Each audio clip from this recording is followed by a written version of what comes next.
Coming back, thank you. X19.3 Charlie, G camera mark. The Black Riders are one of the most memorable things of the book. I think a lot of people that read the book remember the Black Riders.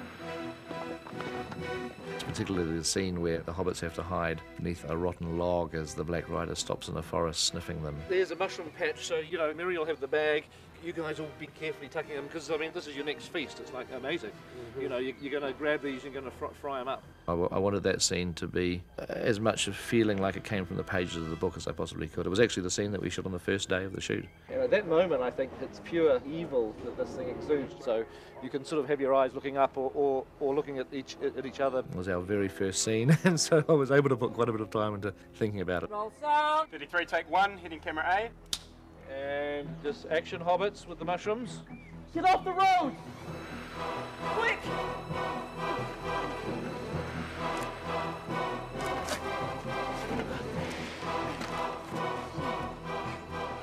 And horse!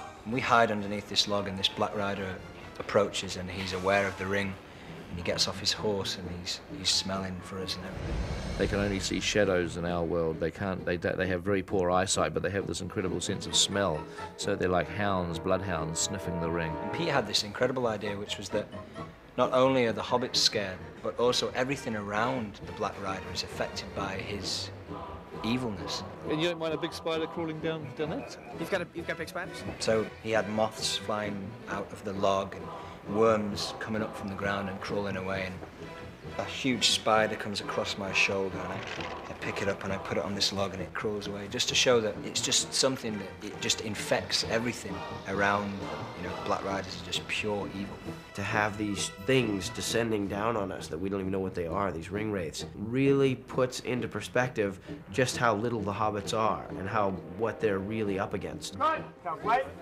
Well, that was good for me. Can we just check the position of that horse again? The Nazgul, the Black Riders, actually used to be kings and have since fallen into the legion of Sauron and basically work for him to attain the ring and return it to its master. The concept of the Black Riders is creepy. The fact that these creatures are solely attempting to find the ring, which Frodo has in his possession, so they are purposely after Frodo Baggins. Okay, moving off. Stand by, please. Shooting. My actually first scene in the film, I'm trying to outrun the Ringwraiths on a horse to protect Frodo, and oh my God.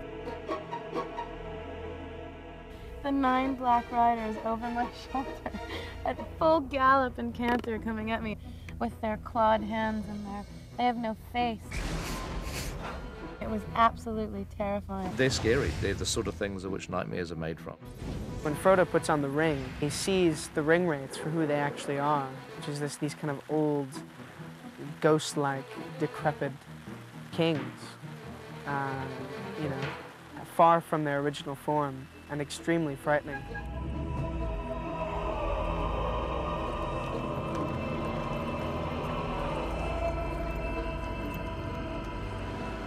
Those costumes that you see as a big black shroud are so complex underneath, structurally. Okay, how does it feel?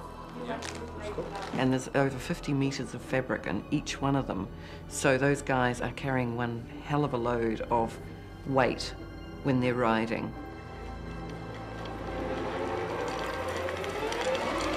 You know, these horrible sort of vampire-like creatures that have no memory of what they were, you know. They're these empty, tormented beings. Well, they're like anything black, aren't they? They absorb the light.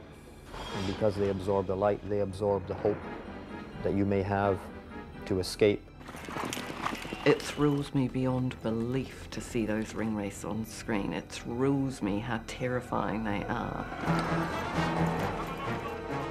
They're creepy, they're for real because they have physical limitations, but on the other hand, they should be sinister and scary because they can take you to Mordor.